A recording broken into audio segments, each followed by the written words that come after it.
जी हाँ दोस्तों, यह वीडियो आपका BNSS से संबंधित है और यह जो मेन है इसमें आप जानोगे कि गिरफ्तारी, जिससे आपको लगते रहता है कि पुलिस कभी भी गिरफ्तार कर लेती है, परेशान करती है। तो हम बात करेंगे कि वारंट के बिना गिरफ्तारी कैसे होती है, गिरफ्तारी कैसे की जाए और आपके पास भी क्या अधिकार हो जाता है जब आपको या आपके किसी जान पहचान वाले को गिरफ्तारी किया जाता है। तो वीडियो को पूरा देखें और यदि नए हैं तो बिल्कुल सब्सक्राइब कर लीजिए। स्क्रीन पर टेक्स्ट भी है, बहुत अच्छे से आप इसका नोट्स भी बना सकते हैं। तो कंटिन्यू करते हैं। वारंट के बिना गिरफ्तारी, धारा 35 सेक्शन 35 BNSS जो नई कानून आई है उसके तहत सेक्शन 35 में BNSS की सेक्शन 35 और CRPC में भी है कि पुलिस को वारंट के बिना गिरफ्तार करने का अधिकार देती है। ठीक, हालांकि उसमें कुछ महत्वपूर्ण बदलाव भी किया गया, पहले भी था। तो अब क्या बदलाव किया गया वह है कि यदि अब पुलिस कभी भी गिरफ्तारी करने जाएगी और तलाशी करेगी, जब्ती करेगी, तो वह तलाशी जब्ती का उनके पास एक प्रूफ भी होना चाहिए। वो कौन सी प्रूफ होना चाहिए? वह है ऑडियो वीडियो रिकॉर्डिंग। तलाशी और जब्ती के दौरान की गई पूरी कार्रवाई की ऑडियो वीडियो रिकॉर्डिंग करना अनिवार्य है। राइट। उसके बाद है अनिवार्य नोटिस। अगर किसी संज्ञेय अपराध में, याद रखें मैं गैर संज्ञेय की बात नहीं कर रहा हूं, संज्ञेय अपराध के लिए गिरफ्तारी आवश्यक नहीं है तो पुलिस को उस व्यक्ति को जांच के लिए उपस्थित होने का लिखित नोटिस देना होगा। यदि वो व्यक्ति नोटिस का पालन करता है तो उसे गिरफ्तार नहीं किया जा सकता है जब तक कि अधिकारी गिरफ्तारी की विशिष्ट कारण दर्ज न हो। यानी ऐसा न हो कि आपको नोटिस दिया, नोटिस देने के बाद आप उपस्थित हुए भी और कोई उसे प्रेशर दिया, या तो कोई उसे जो बाहुबली होती है, या तो कोई पैसा का लालच दिया और बोला गिरफ्तार कर लो। तो गिरफ्तार करने के लिए क्या होना पड़ेगा? कारण होना बताना पड़ेगा। राइट। कमजोर वृद्ध व्यक्ति की गिरफ्तारी, यदि कोई ऐसा है जो फिजिकल रूप से बहुत ही कमजोर है, राइट, वो चलने से असमर्थ है या शारीरिक रूप से कमजोर है या तो उनका एज बहुत ज्यादा है, वृद्ध है, जिन अपराध में सजा 3 साल से कम है, ध्यान से सुने, जिन अपराध में सजा 3 साल से कम है उसमें किसी बीमार या 60 वर्ष से अधिक उम्र वाले व्यक्ति की गिरफ्तारी के लिए DSP, deputy superintendent of police की बात मैं कर रहा हूं। Right. Deputy superintendent of police के नीचे के रैंक के अधिकारी की पूर्व अनुमति लेना आवश्यक है। राइट। ये याद रखने की चीज है। अब है कि गिरफ्तारी कैसे करें, इसे भी कंटिन्यू कर लेते हैं। गिरफ्तारी कैसे की जा सके जिससे कि कानून की अवहेलना न हो और कानून पूरा बने रहे, कानून के अंदर आपकी गिरफ्तारी हो। राइट। आइए, सेक्शन 43 BNSS की बताता है कि हथकड़ी का उपयोग करना है, कब करना है वो भी जानेंगे। हैंड कब खोलते हैं, यह हथकड़ी के उपयोग को स्पष्ट रूप से अनुमति दी गई है।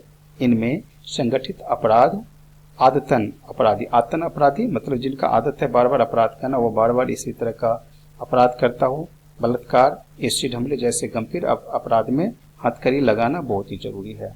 महिलाओं की गिरफ्तारी की बात करें कि जब महिला किसी महिला को गिरफ्तार कर रहे हैं तो क्या करे, CRPC के तरफ BNSS में जो पुराना कानून था और जो नया कानून है BNSS में भी ये निर्दिष्ट करता है कि महिला की गिरफ्तारी, याद रखें, महिला की गिरफ्तारी महिला पुलिस अधिकारी के द्वारा ही की जानी है। राइट। ऐसा ना कोई पुलिस गया और जो मेल है वो गया और महिला पुलिस ने जाकर के, पुरुष पुलिस गया और जाकर के क्या किया, उन्होंने को गिरफ्तार किया किसी महिला को। ऐसा नहीं होना चाहिए, वो कानूनी बिल्कुल गलत है। राइट। अब है नामित पुलिस अधिकारी। BNSS में अनिवार्य कर दे प्रत्येक पुलिस स्टेशन में एक नामित अधिकारी, डेजिग्नेटेड ऑफिसर होगा जो गिरफ्तार व्यक्तियों के बारे में जानकारी बनाए रखेगा और उसे प्रदर्शित भी करेगा, यानी शो भी करेगा है किसको किया गया, यानी रजिस्टर्ड रिकॉर्ड मेंटेन होगा। राइट। अब है सबसे जो महत्वपूर्ण बातें हैं जो मैंने आपको बताना चाहा वह है, आपने देखा कि नया कानून में गिरफ्तार करने के लिए कब पुलिस गिरफ्तार करती है, आपने ये भी देखा कि गिरफ्तारी कैसे किया जाएगा, आपने ये भी देखा कि यदि पुलिस अधिकारी किसी घर पर जाता है और सीज भी करता है, जब्त करता है कोई सामान को और फिर सर्च करता है, तो सर्च करने पर उनकी रिकॉर्डिंग होना मस्ट है, बिना रिकॉर्डिंग के नहीं होता। क्योंकि आपको कभी कभी केस में ऐसे सुनने को मिलेगा कि उनसे जब क्रॉस एग्जामिनेशन किया जाता है तो पूछा जाता है कि क्या आपने उनके घर में जब एंट्री किया तो घर में एंट्री करने के बाद क्या आपने अपने आप को सर्च किया था, हाँ या नहीं। क्या आप अंदर जाने के बाद उसका रिकॉर्डिंग किए, क्योंकि हो सकता है कि जो सामान यह बोला जाता है कि पर्टिकुलर जगह पर मिला, मान लीजिए कि आपके घर या किसी एक्यूज्ड पर्सन के घर की सर्च की जाती है, तलाशी की जाती है और पता चला कि किसी आदमी ने उसी समय लाया और वहां पर वो सामान रख दिया, तो कैसे पता चलेगा। इसलिए ऑडियो वीडियो रिकॉर्डिंग मतलब वीडियो रिकॉर्डिंग जो होगा उसमें आवाज भी रहना चाहिए, वो रिकॉर्डिंग होना चाहिए ताकि यह पता चले कि जब वो सर्च किया जा रहा था उससे पहले यह सर्चिंग में जो भी शामिल अधिकारी है वो किसी तरह का भेदभाव नहीं किया, वह साफ साफ गया, जाने के बाद इसमें साफ साफ दिख रहा है कि आगे बढ़ते गया, उसके बाद वह सामान उस जगह पर था। राइट, तो यह ध्यान रखना है।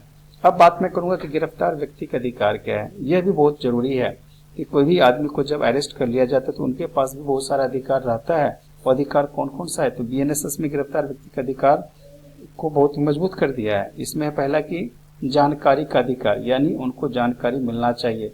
क्या जानकारी मिलना चाहिए, गिरफ्तार व्यक्ति को जब गिरफ्तार करता है उनको बताना पड़ेगा पुलिस अधिकारी के द्वारा कि आप जो गिरफ्तार कर रहे हैं वो किस कारण से कर रहे हैं।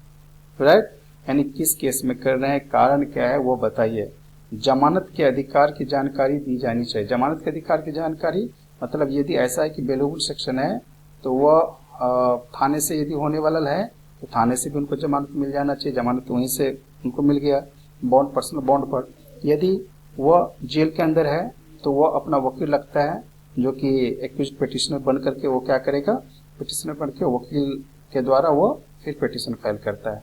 अब है वह फिर यहाँ बात आ जाए, जैसे मैंने अभी जस्ट बोला कि वकील के द्वारा पिटिशन फाइल होगा, वकील से मिलने का अधिकार भी हो जाता है। गिरफ्तार व्यक्ति को पूछताछ के दौरान अपनी पसंद के वकील से मिलने का अधिकार है, यानी वो अपनी सारी बातें अपने वकील को बताएगा और वकील क्या करेंगे, उनके केस लड़ेंगे।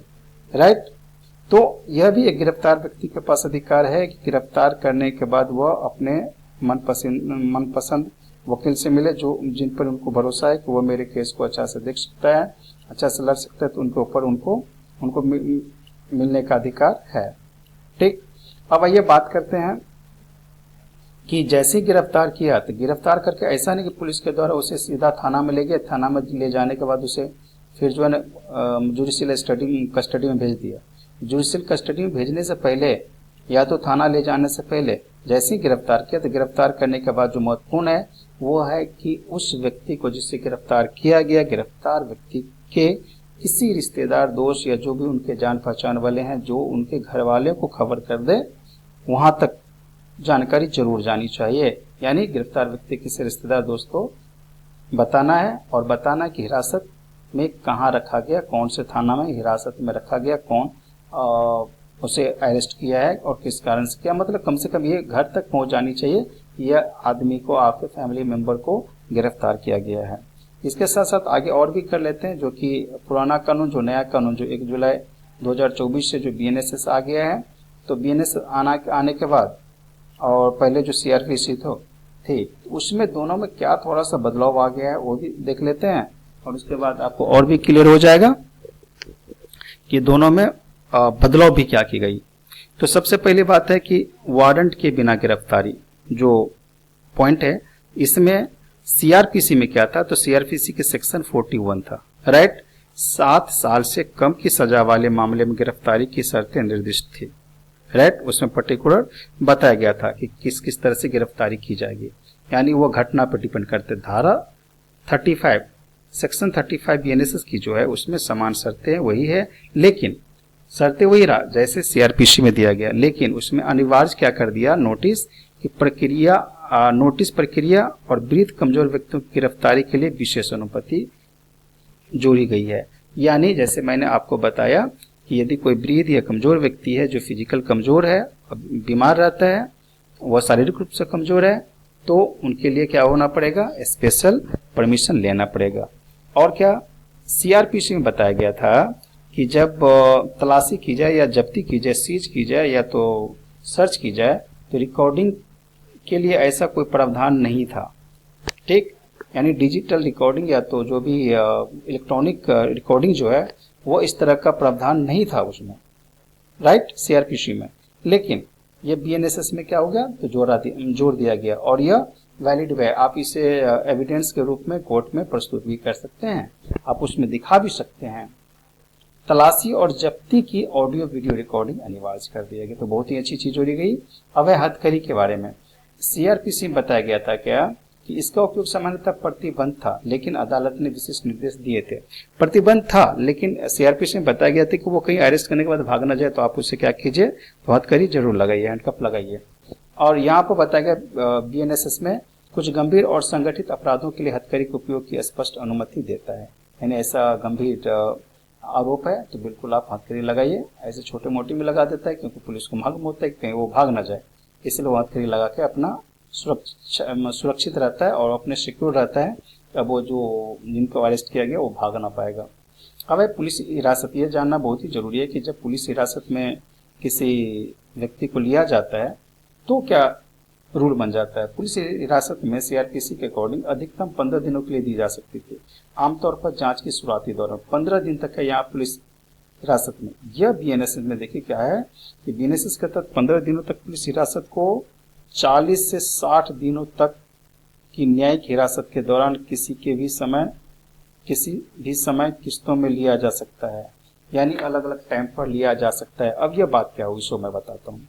जैसे आपको पता है कि जैसे अरेस्ट किया तो अरेस्ट करने के बाद क्या करेंगे, कोर्ट को यानी जेल भेजना पड़ता है, थाने से जेल भेजना पड़ता है 24 घंटे के अंदर, राइट, पकड़े हुए पर्सन को। अब क्या है कि यदि पुलिस को ऐसा लगता है कि जुडिशियल कस्टडी ना होकर के पुलिस कस्टडी की जरूरत है, राइट, तो वो कोर्ट से पुलिस कस्टडी की मांग कर सकता है। यह जो मैंने आपको बताया बीएनएसएस में 15 दिनों तक की पुलिस हिरासत को 40 से 60 दिनों की न्यायिक हिरासत के दौरान किसी भी समय किस्तों में लिया जा सकता है। मतलब अलग अलग जब उसे पूछताछ की जरूरत पड़ी, इन्वेस्टिगेशन या कुछ और उससे पूछना है, तो अलग अलग टाइम लेकर के लिया जा सकता है, राइट। अवैध नॉमिनेटेड जो एक ऑथराइज्ड पर्सन जो होता है, जो अधिकारी होता है, उनके बारे में मैं बात करता हूँ। गिरफ्तारी के बारे में जानकारी बनाए रखने के लिए किसी नामित अधिकारी का प्रावधान नहीं था। नामित अधिकारी जो थाने में रहता है और वो रिकॉर्ड रखता है कि इनको अरेस्ट किया गया, वो कौन व्यक्ति है, कहाँ के रहने वाले हैं, वह वगैरह। अब क्या कर दिया गया कि प्रत्येक पुलिस स्टेशन में, जितने भी पुलिस स्टेशन है उसमें गिरफ्तार व्यक्तियों के बारे में जानकारी दर्ज करने के लिए, यानी वो कौन है, क्या उम्र है, कैसा है, इसके लिए एक नामित अधिकारी का प्रावधान है। यानी वो पर्सन जिन्हें अरेस्ट किया गया उनके बारे में सारी जानकारी रखता है, सारा डिटेल भी रखता है, राइट। उम्मीद करता हूँ कि पुलिस के द्वारा जब कभी भी किसी को अरेस्ट किया जाता है तो ये वीडियो आपके लिए बहुत ही महत्वपूर्ण हुआ होगा। आपको सही जानकारी भी मिला होगा कि कस्टडी में लेने के बाद भी उनके पास क्या अधिकार है और कस्टडी कब ले सकता है और कब अरेस्ट कर सकता है, राइट, पुलिस के द्वारा। Thank you so much.